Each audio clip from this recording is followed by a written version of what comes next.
So, you're all dressed up today. Now, obviously, Trump was saying that sarcastically, because Ukrainian President Vladimir Zelenskyy was not dressed up. He was outfitted in a black sweatshirt with the Ukrainian trident, black slacks, and boots. In the crowded room of the Oval Office with the president and vice president, he was severely underdressed. Or was he? And that's the question we're going to address in today's video as we discuss not the politics of Ukraine, which personally, I've got strong ones. I'm married to a Ukrainian. I've traveled there over a dozen times over the last 25 years, and I even lived there for a year running a nonprofit. But the point of this video and what I want to address is my expertise: suits, menswear, and to answer the question why Zelenskyy chose not to wear a suit. Now, I see some questions out there, does guy even own one? And the answer is yes. If you look at any of his pictures pre-invasion 2022, the guy is wearing a suit almost all the time. But post-invasion, he is defaulted to drab military-like clothing that's usually either in olive green, black, or gray. Yeah, pretty much dark drab, military-issued sweatshirts, dark cargo pants, and combat boots. So the big question is why, especially when he's traveling outside of his country, he's meeting with world leaders, whether in Europe or the United States. I mean, pretty much everyone he's around is wearing a suit. They're showing respect. Why isn't he? Well, to answer that question, let's look at history. Let's look at other examples of world leaders that choose not to dress like their peers. Well, first up, not wearing a suit is actually more common than you think. Let's look at the leaders of the Gulf states, Saudi Arabia, UAE. Whenever these guys are traveling or meeting with anyone, they don't always change into suits. In fact, most of the time, they're wearing their traditional garb. A lot of African leaders, the same thing. Even when they're traveling outside of Africa,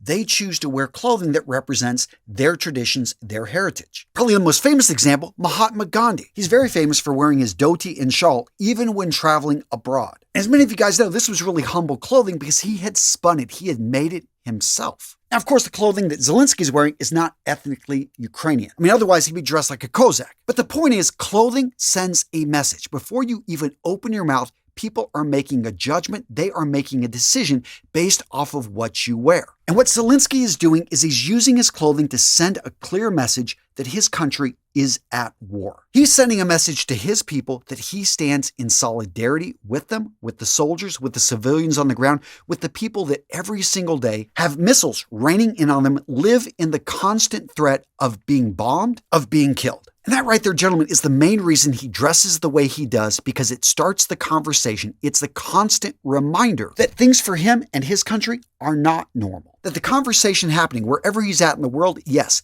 may be peaceful, may seem like it's just a normal day for the people in attendance, but for him and his people, it is not a normal day. They are living through hell. And what's interesting is he was asked, when are you going to start wearing a suit again? And he replied in English, which I understand to be his third language, I'll wear that costume after the war is finished. Now, if you're familiar with Ukrainian, you know that costume is the Ukrainian word for suit. But when I heard this, it made me style, because when you think about it, a lot of times the clothing we wear, it is a costume. It's a costume that not only sends a message to others, but also sends a message to ourselves. I've talked about this with Enclothed Cognition, how the clothing we wear affects our mindset. And for him, to put on a suit is to mean that things are okay. Things are going in the right direction. And right now, from his viewpoint, they're not. So he chooses to wear a costume, clothing that reminds him of who he is and what he's there to do. Now, it's also been talked about, by wearing clothing like this, he is sending a signal of defiance, of resistance, especially when the country's not supporting him, the country, Russia, that's attacking them, yeah, when they're wearing suits. And he also knows it's a talking point. It's branding. Whenever you're in a room, everyone's wearing a suit, you are different. You are the one that the cameras are going to focus on.